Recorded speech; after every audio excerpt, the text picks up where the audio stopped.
The internet has normalized 5 natural hair beliefs that make you stressed, broke, or blaming yourself. If you keep believing them, you'll keep cycling guilt, buying more, and still not retaining length. By the way, number 5 is the one people argue about the most, so stay tuned. Number 1, you have to love every second of natural hair maintenance. Let's be honest here.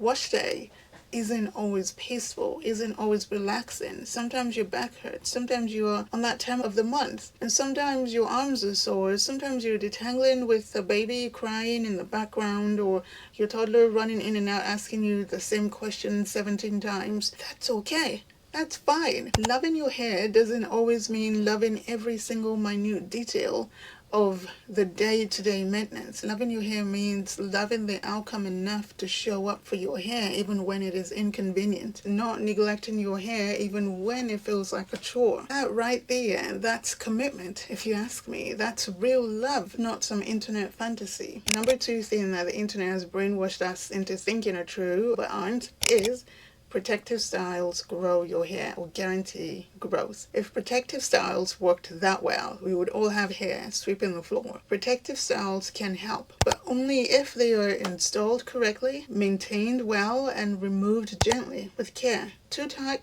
that's it, that's your edges gone right there. Too heavy, again, that's tension on your scalp. You leave it in for too long, that's buildup and breakage waiting to happen, right? If you don't look after it while it's in said style, that's dehydration right there. Protective styles can help, but they are not shortcuts. They work best to reduce manipulation, not when they cut out all care altogether, right? So if your protective style is making your scalp itchy or making your hairline sore, or your detangling session is worse than ever, that's just a sign that it's not working for you. A good protective style helps you breathe, not disappear completely from looking after your hair. Number 3, your hair is your identity. Look, I know that this one is layered. I know, because yes, hair matters. My hair matters to me.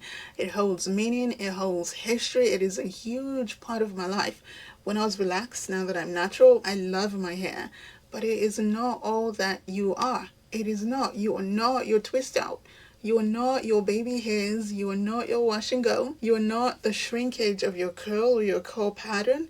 You are not your hair. When your hair doesn't act right, that doesn't mean that you are not acting right. Your hair is, yes, an important part of your expression, but it is not your self-worth. It is not who you are. And remembering that, especially when your hair is just not behaving, or when you just do not have the time to get it right, remembering that is one of the most grounding forms of self-care there is. Number 4, you are behind if you haven't mastered your hair by now. There's this unspoken belief that by year 2 or year 5 or 10 of being natural, you should have everything figured out. You should have everything down.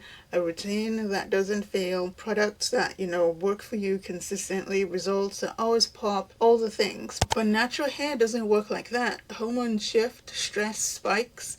You move cities, you change jobs, you lose your job, you go through a loss, you become a mother, you travel. By the way, all of these things have happened to me in the last 3 to 4 years alone. Mastery of your natural hair isn't about locking a style or a routine in forever. Routines do not last forever. At least that's what I think. Mastery is about learning and listening and reacting and adjusting. Your best hair will come from responding to what is happening right now. How much time you have, how much capacity you have, how much energy you have, how much money you have. We're not going into debt here, trying to try all the bond repair things, right? What are your priorities right now? How much room do you have in your life for experiments? You are not behind if after all these years you are still trying to figure things out. You are not behind. You're still trying to make a routine that works, and it's like, oh my goodness, why don't I have it? It's fine. It's fine. You're fine. You don't have to have it figured out. It's fine to be on a journey. Okay, number 5, you need frequent trims to grow your hair. And I know many of us are going to come at me for this one, but look, trimming hair helps with breakage prevention. Yes, it helps the ends remain tidy, it keeps your styles in for longer, it reduces knots, it helps us to detangle without, fighting with our hair. But trimming your hair does not make your hair grow. The hair grows from the scalp, not the ends. Trimming your hair every 4 to 6 weeks without cause can eat away at all of the progress that you are making. What you want to look out for are actual signs to trim your hair. Is your hair just overly tangly lately? Split ends that catch on each other and cause your ends to thin out. See-through ends that won't hold a curl. That's what you want to look out for. And of course, look, it has to be said, split ends do not travel up the shaft. They don't. If they did, then they'll be called split mids or split roots. This is where we can have several splits on one strand. The one split does not split all the way up.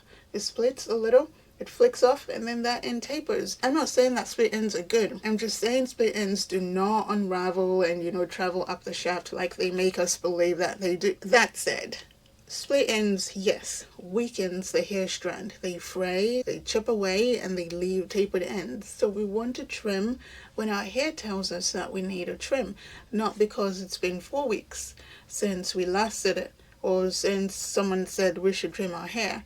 Now, if your choice of style requires regular trims, then get them. But only get trims because you need them, not because it's been 4 months. We won't grow any hair if we're always cutting it off. I'll see you in the next one and have a great day. Bye.